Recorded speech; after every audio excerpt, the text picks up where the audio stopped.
Stimulate your mind. Get up, Chucky! What have we got here? A fucking comedian. Rojan Kim. Hello, and welcome to the Rojan Kim cast. It's me, Rojan Kim.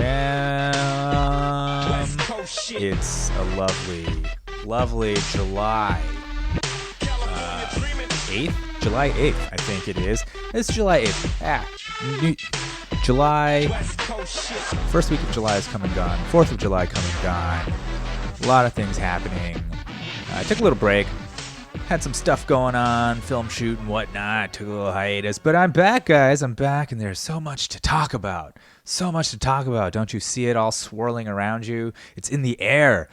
When will we finally get the chip? And I don't think it's going to be a chip. I think that's maybe a fairly antiquated way of thinking of how we are going to get computer chips implanted into us. I don't think it's going to be a chip. It's very invasive, the idea of just like having to drill into the skull and put something in there. You know, I'm thinking with advents in nanotechnology, we're going to be able to ingest tiny machines, you know, maybe a little pill.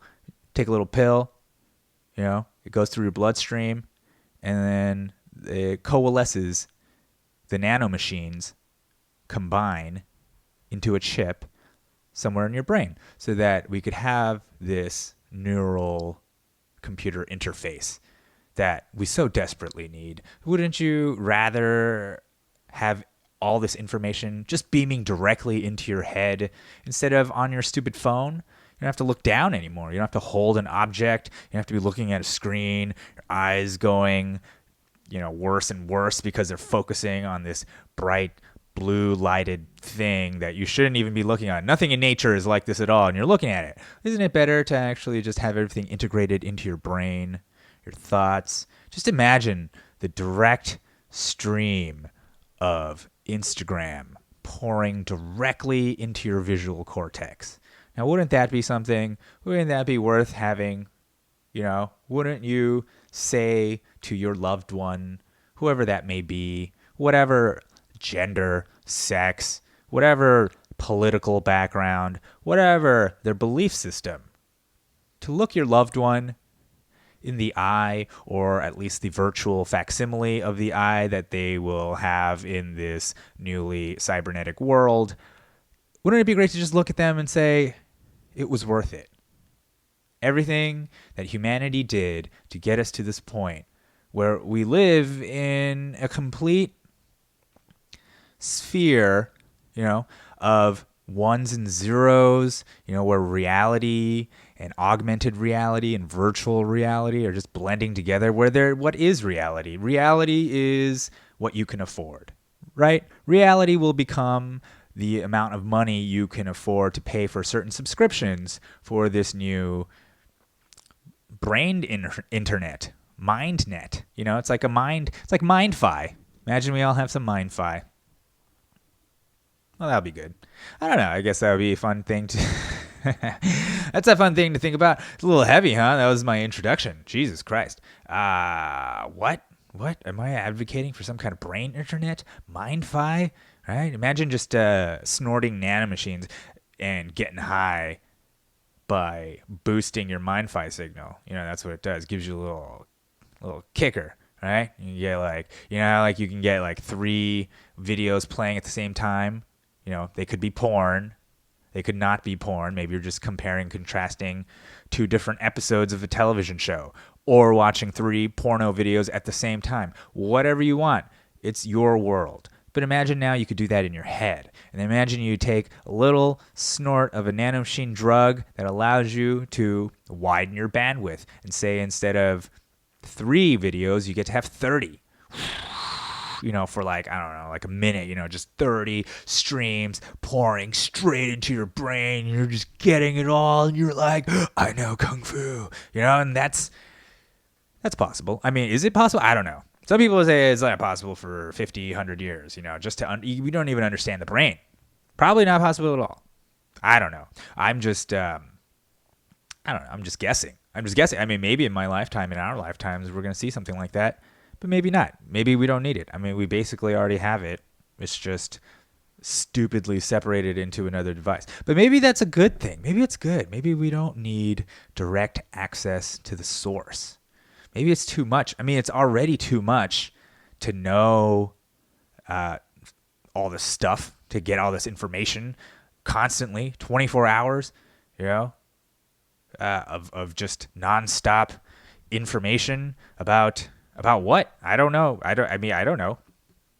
Everything and nothing. It's just Little Mermaid, Epstein, Antifa, like these are just random things that just pop into my head because I know they're in the Jeffrey Epstein, just little things.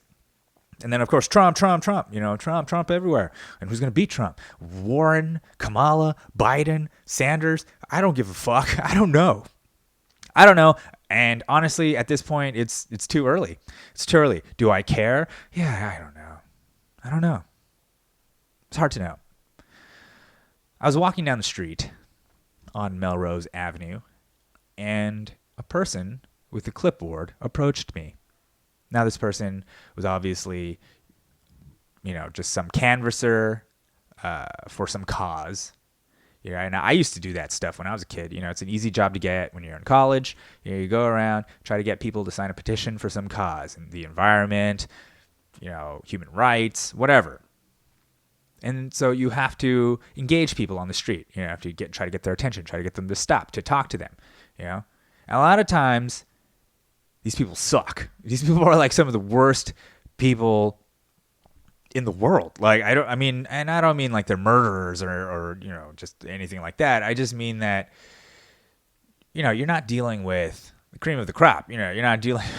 First of all, that's a given. That's a given with any job that has such a low barrier to entry that anybody who can speak English and can write can do this job. But the thing is, it's the approach, and a lot of times what I've noticed is that these are not working class adults usually behind these clipboards. They're usually somewhat affluent, college educated, or, they're in college, they're being educated by college. It's usually that demographic of people. And usually they're pretty passive aggressive, It's like, maybe if you like babies in cages, you'll just keep walking by, or maybe, stop if you want to do something about all the wrong in the world, obviously not, they make you feel bad for not. And those people, I'm like, fuck you, because what are you doing? You think because you have this $6 an hour job that you're better than me, that you're doing more than me, you feel like you're actually doing something. You don't even know where this fucking money goes. Some of them are collecting money. The money could be going to some fucking charity, which is just somebody's back pocket. They have no idea. They don't know. They just need a job. They'll do anything. You do. If I offered you twice as much as you're being paid now, would you advocate for the other side? And would you start getting people to sign petitions in favor of oil companies, the war machine? Like, would you? I bet you would, because in the when it comes down to it, economics, the money talks, right? Now, some people might be principled and be like, no way, man, I ain't ever shilling for big oil, man, no matter how much you pay me. And then you just start raising the number. I'll pay you fucking $100 an hour. Are you gonna fucking be on our side or what? And get to a certain point. And at some point, most people will break. Maybe there'll be some people out there who just hold their heads high and be like, big oil came to me and offered me $1,000 an hour to hold this clipboard for them. And I said, go fuck yourself. So now would you like to sign this petition to stop plastic straws from ever existing ever again? Something to that effect. So anyways, I was walking down Melrose Ave. This girl with a clipboard approaches me and she says, hey, do you care about stuff? And she kind of just said it like that. Hey, do you care about stuff? Like she barely cared about the sentence she was saying. And she asked me if I cared about stuff. Right? And I just walked past her. I just ignored. I wanted to show her.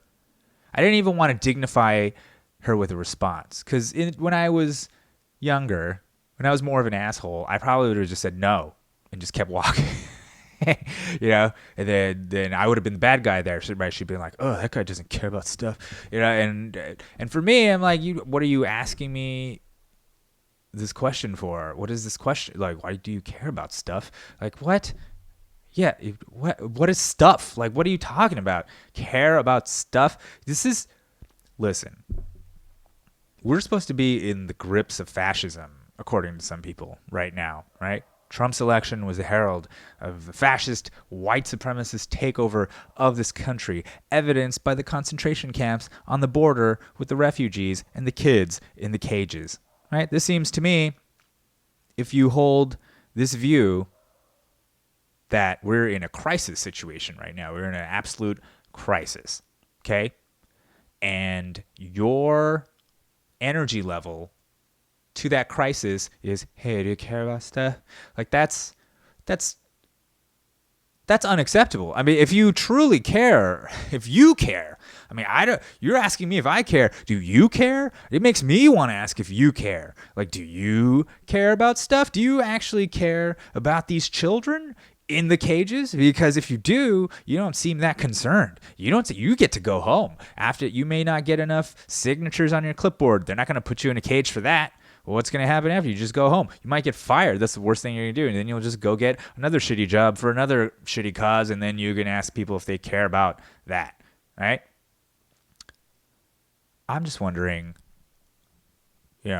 if we truly are in a place where we need to do something. And I think we do. We do need to act. Things need to happen. This is the reason why we are where we are. This level of engagement and enthusiasm in real life. Like, I bet online this person with the clipboard is a fucking fireball. I bet the statuses she brings and the fucking posts, her Insta posts are on fire, follower accounts going up, fucking engagements going up because of the sweet, polarizing political content that she's putting out, that she's trying to fuck the system, fuck Trump, this pussy grabs back, like all that stuff. She's like, I bet online she's a fucking powerhouse, but in real life she's like, hey, do you care about stuff? You care about stuff? I mean, listen, if she came really strong, was like, we're in the grips of fascism, we gotta do something now, that could also be a turnoff. It'd be like, whoa. I mean, are we gonna seriously get into this conversation about whether or not we're in a state of fascism? Like, maybe we should define what that is. What's fascism? I mean, what is it?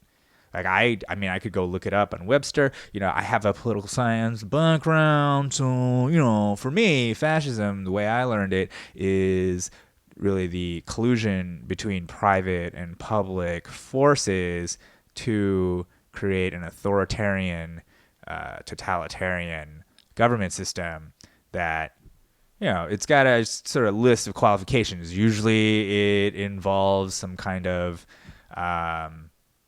masculine protest, right? Masculine, we're strong, we're overthrowing. Usually there's some like undesirable or enemy or somebody that's keeping you down, and then you gotta we gotta band together and get rid of that.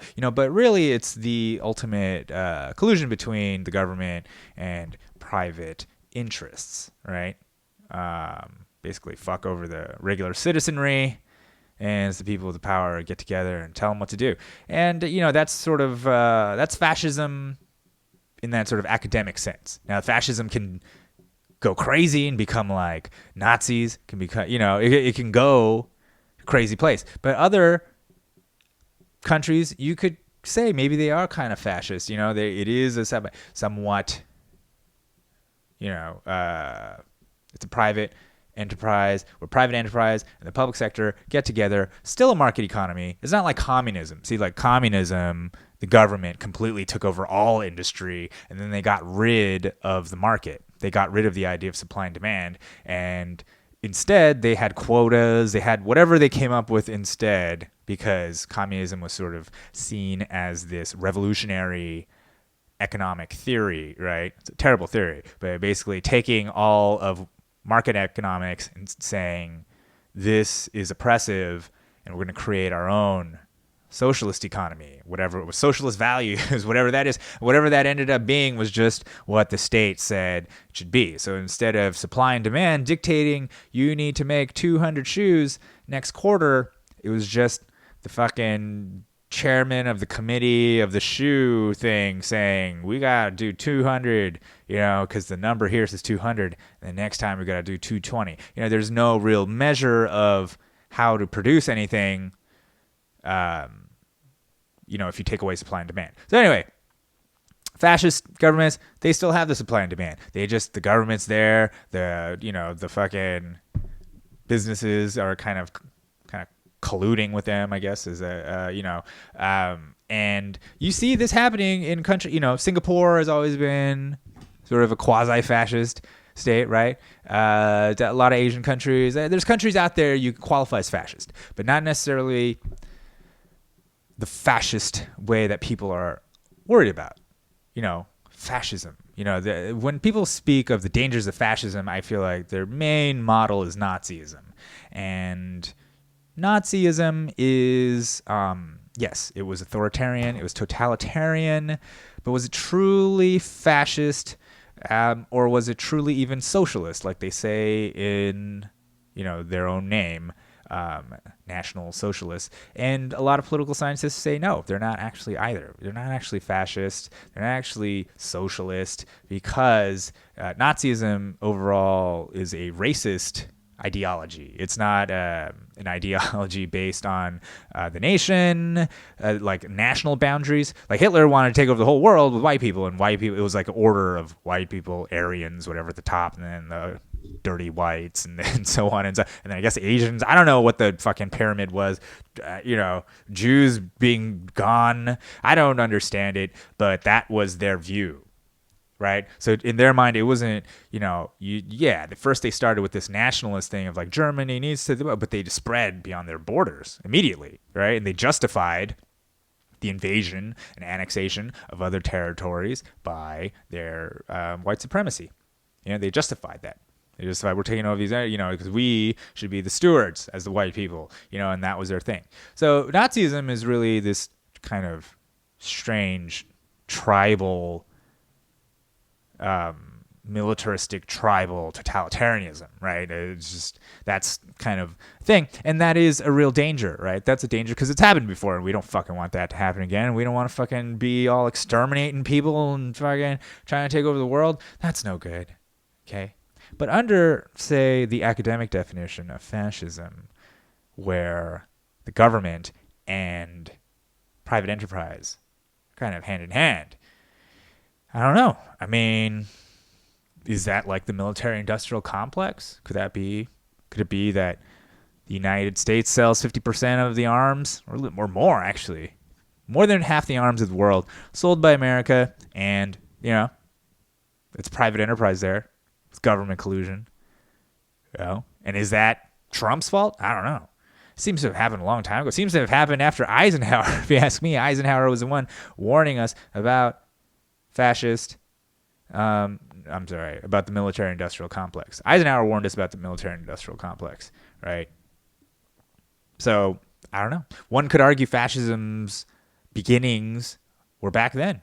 We're back in the 40s, back in the 50s. And if anything, America during the 40s and 50s was fucking segregated, racist. They were harsh enforcement of segregation. Sure, they got out of it, but, you could point to that and be like, dude, that's fascist as fuck. The Nazis actually looked at the Jim Crow South as a model of how they could institute, segregation or racial purity and all that stuff. America was seen as a model by these racial purists.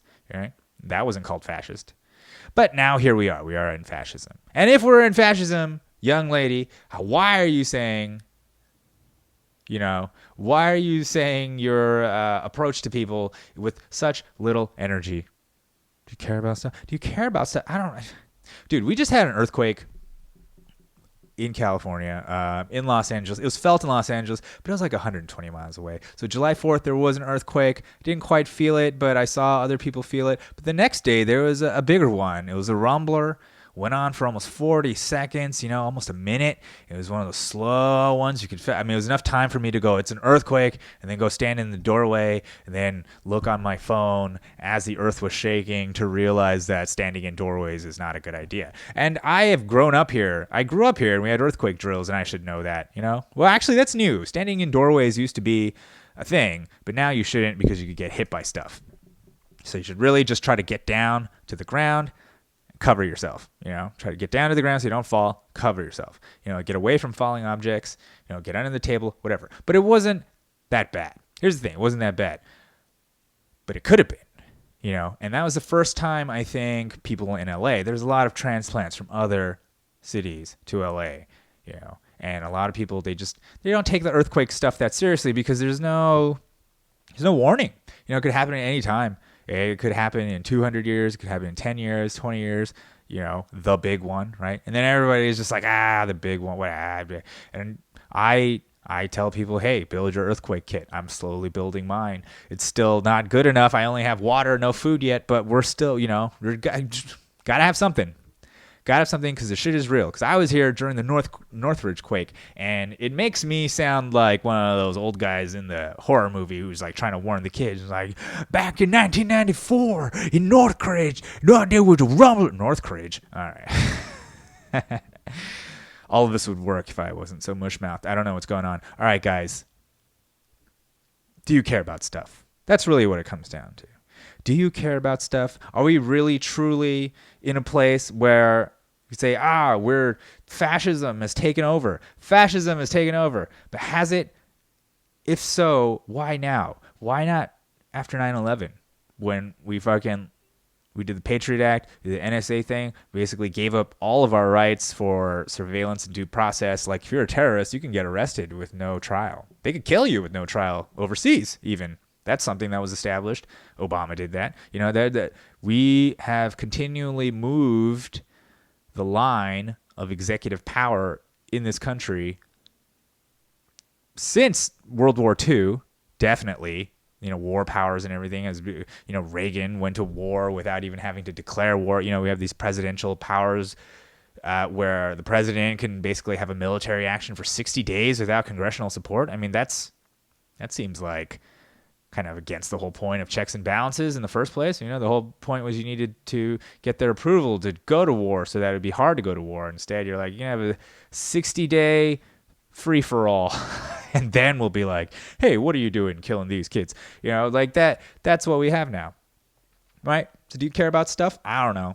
I feel like we just care about stuff that we're told to care about. We just care about stuff because we have this big old media sphere swirling around us, and we're right on the precipice of getting that shit straight into our brains. We need it jacked right in, right? Maybe that's what's going on. Maybe it's too much awkwardness trying to get all this information in. If only we could just funnel it directly into our brains. Why is it going to the bottleneck? It's the bottleneck that's frustrating everyone, right? The bottleneck of the device. It's in your hand, your phone. Can't it just course through my veins? Can't you just get it pumping through me like some fucking fentanyl-laced lollipop or something? I don't know, just something delicious. Can't you just package it and make it easy to inhale or imbibe, or just, like some kind of skin wrap or something, and get it into our blood. Just get it into our blood. That's what I say.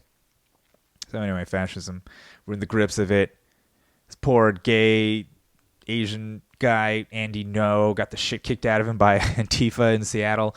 And, people on the left or whatever, people who are fighting fascism were like, he's a fascist, so he deserved it. He's a fascist. People throwing milkshakes, putting cement in them or jizz or whatever the fuck. People are throwing milkshakes at who they call fascists, and other people are like, so what's the big deal? It's just fascists. Like, fascists want to exterminate everybody, and we're just throwing milkshakes at them. So what's the big deal? Yeah, what's the big deal? I guess fuck it. Whoever you don't agree with, you could just call a fascist and just start throwing shit at them. That's great. That's what, now, one day, it's going to happen to you. But if that's the way you want to go, this is how you want to play it, then that's what's going to happen, man. There's a weird thing of Asian dudes being called white supremacists lately. Fucking Andy Yang. Andrew Yang. Wait, they're both named Andy. Andrew Yang. Andy No. Not the same person. They're not the same person, guys. How dare you suggest that Andrew Yang and Andy No are the same person? I'll have you know, Andrew Yang is not a photographer. Okay? He's not. And Andy No is. So there. Boom. There's a big difference. They actually, I don't think they look alike. Okay? I don't think they look alike. Do you? Racist? Huh? Do you? Actually, they're on the side of the racists, so this is all very confusing. They're supposed to be white supremacists. And Andrew Yang was asked, why do all these white people like you? White supremacists like you, whatever. And he's like, dude, I'm not a white supremacist. But they fucking asked him that on CNN, those fucking worthless bastards, asking this man why he's engaging white people, right? Why he's doing the thing that Hillary didn't do and probably lost those states, like Wisconsin, Michigan. Why, Andrew Yang, why are you going to Michigan and Wisconsin and talking to poor white people to figure out what do you mean, why? Why? Because he's a fucking human being. He actually cares about, running. If he's going to run for office, he's going to actually see what people care about instead of ignoring a whole swath of the population that you've just deemed to be what? Deplorable, right? Fascists, racists, right? Just writing them off. Fucking morons. Like, you don't think that they're part of this country and you don't think we need them to make this country function? If anything, to win an election, but also the fucking, they're us. They're us. They're you are them. You don't see that? Like, no, not in my country. No, I'm not a fascist. I'm not a fascist. Yes, you fucking are. Everything you accuse people of is exactly what you are. How's that? Eat that, huh? How about that?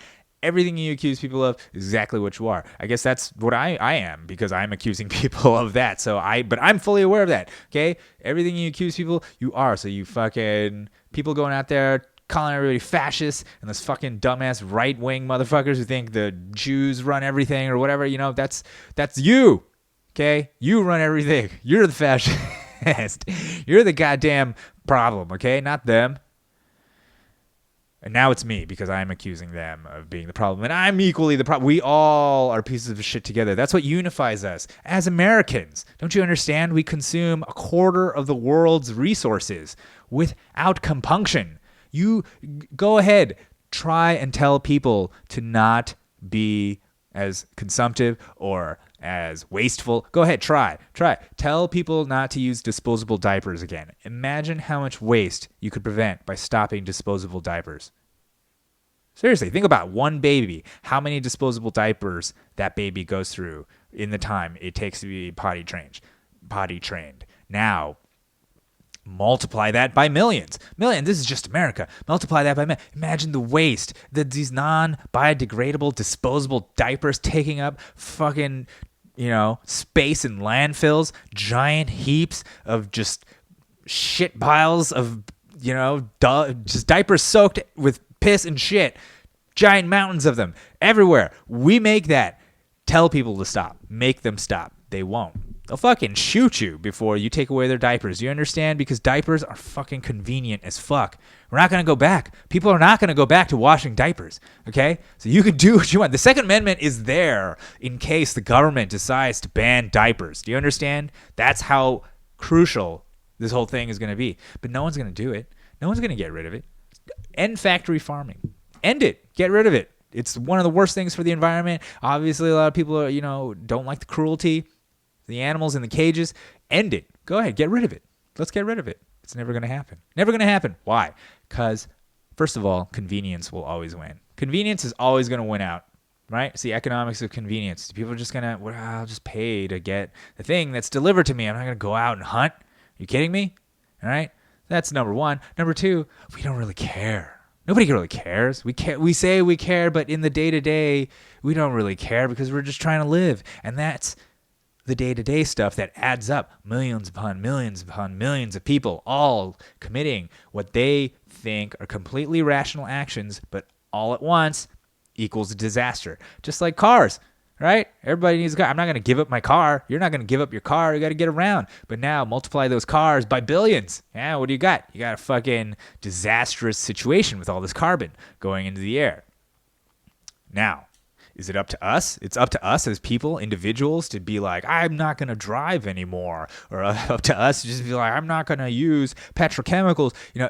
It's really up to the consumer and the individuals. Bullshit. I call bullshit on that, okay? The reason why is because we did not create the system ourselves, we being the consumer.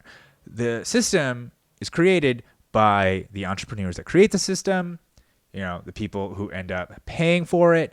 the distribution networks, whatever, and the government. Okay, these are all systematic things that need taken care of in order for us to change our behavior. So it's like traffic lights, right? Like before there were traffic lights, shit was crazy. There's traffic everywhere.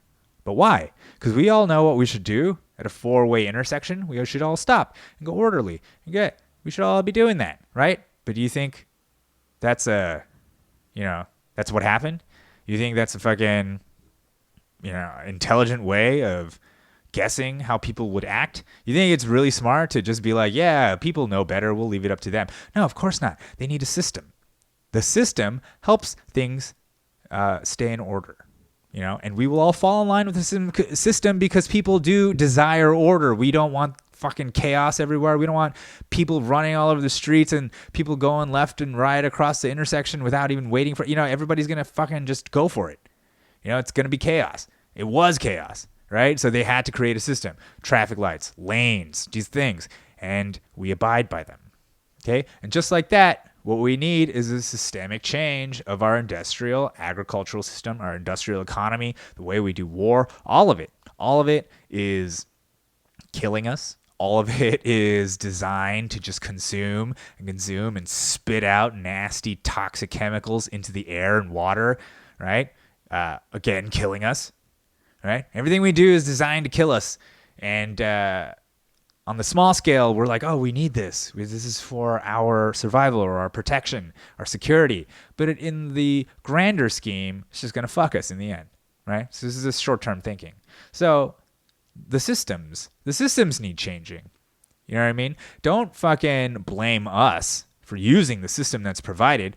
Change the fucking system. And all this energy directed toward shaming people, individuals for like what they do and whatever, it's fucking dumb.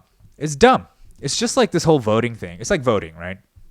How many times have you heard, oh, you voted for Jill Stein, or you voted for Bernie, or you voted for somebody? What a waste of a vote. You wasted your vote and you threw the election. You did people blaming the election of like George W. Bush on a third party, blaming other people for exercising the rights they were given, right? Because they didn't get the outcome that they wanted. Well, that's fucking stupid. Okay, this election coming up, this is what I'm hearing a lot of people are saying. Anybody but Trump. I don't care if it's a fucking mustard bottle. I don't care if it's a sandwich. I don't care. Literally inanimate objects. I want them to win. Win over Trump. Anybody but Trump. Trump. No Trump. That's the strategy. All right. That was the strategy in 2016. Look where it got us. It got us Trump. For the past 2.5 years, instead of coming up with a strategy to defeat this guy who should have been easily beatable, the Democrats have just been going on about how the Russians have rigged the election. That's all they've been going on about, offering nothing to the people. Now we're getting a little something. Andrew Yang had some things, but, they cut his mic off at CNN. We don't need to hear from him. Haitian guy, really? That's just, Haitian guy, really? Come on, Haitian guy? All right, so there you go. Elizabeth Warren has a million ideas. We got 10 million fucking ideas. One of her ideas was also to be baited by Trump's Pocahontas talk and put out her DNA results from 23andMe to try to show that she was Native American. And then that just backfired because then it showed that she had less Native American ancestry than a lot of white people have African ancestry. So by her logic, more white people are black, than she is Native American. It doesn't even make sense. And by the way, this sort of one drop rule blood thing, that's really a function of white supremacy. Tribes, native tribes, people of color, it's not just like how much blood you have in you, it's whether you're part of that community. There are white people in black communities who are probably considered more black than black people outside of their communities. You're like, how could you say that? What do you mean? Have you not seen The Jerk? That Steve Martin movie? It's a documentary about a white man who grew up with a black family. No, it fucking exists, okay? All right? It exists because the human condition is not binary. It's not black or white, right? There's some fucking Asians in there, all right? No, it's fucking gradation, right? So tribal, like belonging to a tribe is imperative to being a Native American to Native Americans. To white people, it had to do with blood, but not to Native Americans. Native Americans would accept a fully white person, whatever that means, into their tribe. And then they could be a tribal member. They're more of a tribe member than somebody who has 80% Native American DNA, but lives, in the city or whatever, And this has been going on since before there was a country, before America even started. The settlers that came in here, they would run away to live with the natives in droves. Tons of them go run away. No natives ran away from, no natives ran away from their tribes to, join the U.S. in droves. Not until, kind of seemed like that was it was inevitable that the U.S. was going to win this whole thing. But before that, before there was really a country, before any of that stuff, tons of white people just abandoning their colonial life, their whatever nice white life, and running away to live with the Native Americans because, I don't know, it was just better for them. The tribe, they were accepted. They became part of the tribe. They didn't. You think the natives weren't all like, okay, whiteys, you. We're gonna segregate you all and whatever. No, they just welcomed them in. That was probably why they kept coming, because they was like, wow, they got community and shit. Like, this is fucking dope. Like, if I get back over in white land, we got fucking, I don't know, be serfs and pay taxes and fucking, and there's some fucking rich dude we gotta fucking all work for. It's bullshit. Tribe's free. Tribe. I mean, sure, there's responsibilities. We gotta do stuff, but we're living off the land. We're being human beings. I'm banging this hot squaw, you know what I'm saying? Okay. Guys, here's the thing. Are we in the grips of fascism? Maybe, but if we are, it's been for a long time. Your whole lifetime. Your whole lifetime. Okay? It's not just now. Maybe it's good. It's good you're waking up to it now. Maybe that's good and dandy. But it's not going to be solved by chucking milkshakes at Asian dudes. It's just not going to get... That's like, you can chuck as many milkshakes at Asian dudes as you want. They're just going to get stronger. They're just going to learn to make better milkshakes. Boba. They're going to make boba milkshakes with that. Okay? Is that what you want? Maybe. I don't know. Look, they tried to nuke Japan twice. Okay? I mean, they did. They nuked Japan twice. And what did we get in return? Godzilla anime video games. Okay? So try as you might. You cannot fucking bomb the Asian man to death. Okay? They tried. Okay? Milkshakes are nothing. Nothing compared to atom bombs, fucking cluster bombs, napalm. Huh? Whatever you got. Go ahead. Throw the milkshakes at us, bitch. Come on. That's right. Asian man pride. I don't have any Asian man pride. I mean, I don't have any Asian man shame, but I don't really care. I just think it's hilarious, okay? They don't know what to do with conservative or non-orthodox Asians, uppity Asians. What do we do about these uppity Asians, they say? Throw a milkshake at them, kick their asses, call them white supremacists, cut their mics. That's what we do. That's what we gotta do. Yeah, can't have these Asian dudes telling us what they're doing with their superior intellects and underwhelming personalities. We can't have them telling us what to do. Silence them. That's what's happening. Well, before I'm silenced myself, I hope that, you can go follow me on Instagram. Follow me on Instagram before it's a direct feed to your cerebral cortex, @RojanKim. Follow me on Twitter, guys, @RojanKim. Go to my website, rojankim.com. I got a show coming up July 14th at Flappers. I will be on the main stage, Flappers, July 14th. That's a Sunday. Look for me there. I think it's at 8 o'clock. Might be wrong about that. I will update you. Well, actually, that's this weekend, so fuck it. I'm going to be at Flappers July 14th. It's only a 5-minute set. That's why I'm not really like, come on out. The Ice House, 15 minutes. That was it. I have a 5-minute set amongst 20 comics. I don't even want to make people come out to buy the 2 drinks for that. 5 minutes. It'll be 5 minutes of thunder. It'll be the best 5 goddamn minutes on that lineup. But, but if you're inclined to come out, I'll have discount tickets. I'll have a link. I'll throw it up. You guys should come. You guys should come. Go ahead. Come on. Come see me at Flappers. Wanted to talk about Jeffrey Epstein, but you know what? Come on. We got to wait and see. I don't even know if the guy's going to be dead. Jeffrey Epstein, noted sex trafficker of underage girls to people in power. There's a quote going around of Trump being like, oh, I like Jeffrey Epstein. He likes his women on the young side. Yeah. Which sort of, makes Trump look bad. Maybe Trump's a pedophile. Is he? Can we take him down for this? I don't know. If so, how the fuck is this Epstein dude in jail? He already got... he got fucking pinched for this earlier, and he got a sweet deal where he got to just go to his office every day. He got to stay in super minimum security. I don't even think it was actual minimum security. I think it was just some kind of facility where he had private security, but now he's in jail. And now the shit might or might not go down. Anyways, Bill Clinton rode the Lolita Express 26 times, and I'd love to hear a quote from him. I'm sure there's some fucking great quotes from him that they're not giving us. I believe that we have a right. We have a right. See, if the internet was just directly beamed to our brains, we would know some of these quotes. And we're just like, I love Lolita Express. I shouldn't call it that. Or I love the stewardesses. They're all about 15. I don't know. That's terrible Bill Clinton right there. I got to work on my Bill Clinton, guys. No, I don't. I don't want to do impressions. I mean, sometimes I do. But all right, that's the next episode. I'll talk about my the cross I bear with being such a gifted mimic. Okay. All right, guys. Thank you so much again for listening. Until next time.